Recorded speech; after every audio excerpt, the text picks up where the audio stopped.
ఇవాళ రేపు కాంగ్రెస్ రిపోర్ట్ నేర్చుకున్నారు. 6 గ్యారెంటీలు అని చెప్పి గారడీలు చేసి మొత్తానికి అందరినీ గురిడి కొట్టించి ఆగం చేసి ఇక్కడ మా ఆడబిడ్డలు ఉన్నారు. ఏం చెప్పిండు రేవంత్ రెడ్డి అన్నాడు, ఇంట్లో ముసలోళ్ళు అంటే ముసలోళ్ళకి పెన్షన్ ఎంత అన్నాడు.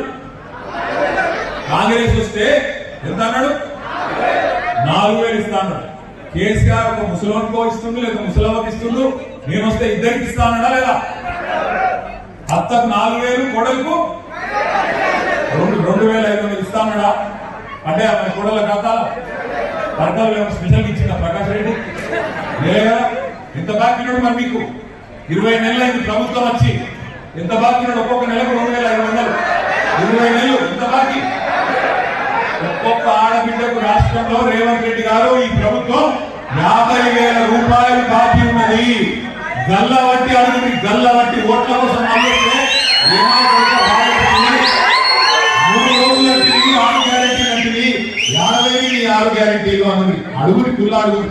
రెండో మాట ఏం చెప్పిండు, కేసీఆర్ లగ్గం చేసుకుంటే లక్షించుండు, నేను మీకు వెళ్ళి తులం బంగారం ఇస్తాను లేదా. వచ్చినా తులం బంగారం. నేను ముందే చెప్పిన వీళ్ళందరూ కాంగ్రెస్ వాళ్ళు మంచోళ్ళు కాదు, నమ్మకం.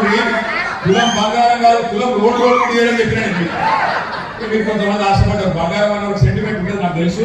సెంటిమెంట్ కోసం కొంతమంది ఏమో దెబ్బలు ఇక్కడేమో చెప్పలేము కదా అని కొంతమంది ఆశపడ్డారు. బుద్ధి ఇలా పని చేసిన పాపానికి ఉన్నది లేదు మొత్తం. రైతు బంధు 10,000 నుంచి 15,000 చెప్తారు. ఇచ్చిన 15,000 2 కాలాలు 2 పంటలకు రైతు బంధు ఎగ్గొట్టింది. కేసీఆర్ ఉన్నప్పుడేమో మీకు నాట్లప్పుడు పడుతుంది రైతు బంధు, టింగు అనుకుంటా. ఇలా ఓట్లప్పుడు పడతాను. ఓట్లు వస్తేనే రైతు బంధు, ఓట్లు లేకపోతే మళ్ళీ రైతు బంధు గాయం. మళ్ళీ దొరకరు వీళ్ళు. ఒకసారి పార్లమెంట్ అప్పుడు వేసిండు, ఇప్పుడు మళ్ళీ పంచాయతీ ఎలక్షన్లు ఉన్నాయి కాబట్టి మళ్ళీ డబ్బుల ఓట్లు పడాలి కాబట్టి మళ్ళీ నిన్న మొన్న వేసి ఇలా చేసుకోకపోతే సౌండ్ కావాలంటుంది. కేసీఆర్ గారు 70 లక్షల మంది రైతులకు 73,000 కోట్లు వేసి ఆడబిడ్డలు ఉన్నారు కాబట్టి ముఖం ఆడుకుని నేను యాడ్ చెప్తున్నాను.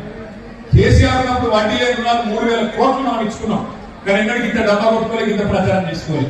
ఇలా 300 కోట్లు ఇచ్చి సారాన కొడికి బారాన మసాలా అన్నట్టు 30 రోజులు సంబరాలు చేసుకోవాలంట. బాకీ ఇంకా దాదాపు ఒక 1000 కోట్ల బాకీ ఉన్నాడు, అది మర్చిపోయింది. 300 కోట్లు ఇచ్చి 30 రోజులు మా ఆడబిడ్డకి సంబరాలు చేయాలి.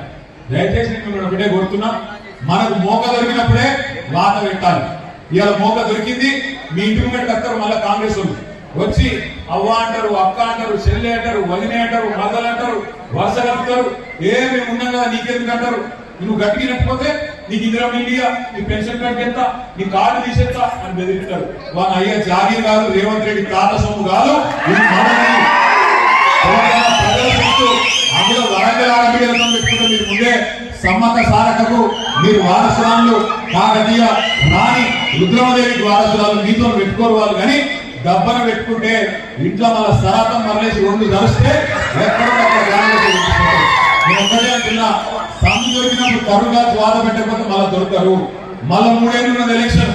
ఇప్పుడు చూసుకోవాలి, ఇప్పుడు అడగాలి, ఇస్తావా లేదా. 2,500 ఎప్పుడు ఇస్తావు, నా బిడ్డకు స్కూటీ ఇస్తాను ఎప్పుడు ఇస్తావు, నా కొడుకుకు విద్యా భరోసా కార్డు ఇస్తాను ఎప్పుడు ఇస్తావు, మా అత్తకు 4,000 పెన్షన్ అన్నావు ఎప్పుడు ఇస్తావు.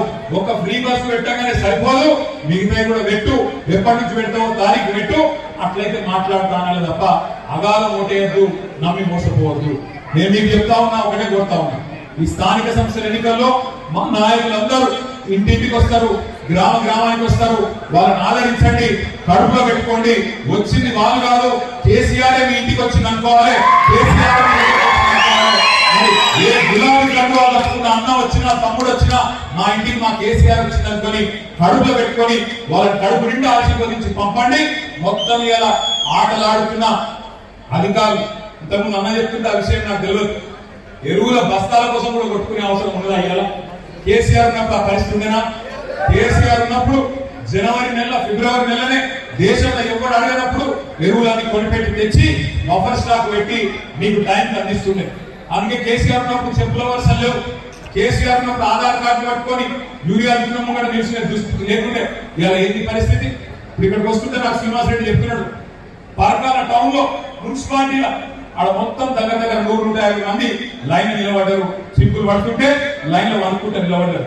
ఇంకోదికి ఇప్పుడే అది ఇక్కడ సంగం మండలమా, సంగం నల్లబెల్లిలో ఎంత అన్యాయమని.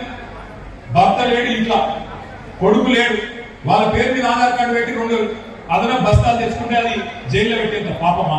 సిగ్గుందా ఈ ప్రభుత్వానికి? టైంకు యూరియా ఇయ్యలేదు, యూరియా ఇచ్చే ముఖం లేదు, పెద్ద పెద్ద మాటలు పెద్ద పెద్ద డైలాగులు కొడతా ఉన్నాడు ముఖ్యమంత్రి. 1 కోటి మంది ఆడపిల్లలను కోటీశ్వరులను చేస్తున్నాడు వాడు. కోటీశ్వరులను చేసేది కానీ మనకు నెలకు 2,500 ఇస్తే వాడే గొప్పోడు. మీరు దయచేసి జాగ్రత్త పెట్టుకోండి. 1 కోటి మందిని కోటీశ్వరులు చేస్తున్నాడు. ఇక మిగతా మాటలు ఎట్లయితే కోటలు దాటినాయో ఇవి కూడా గట్టలే దాటుతాయి. అందుకే నేను మొన్న సిరిసిల్ల పోయినా, యాకి దుఃఖం వచ్చి చెప్పి నేను బంద్ చేస్తాను.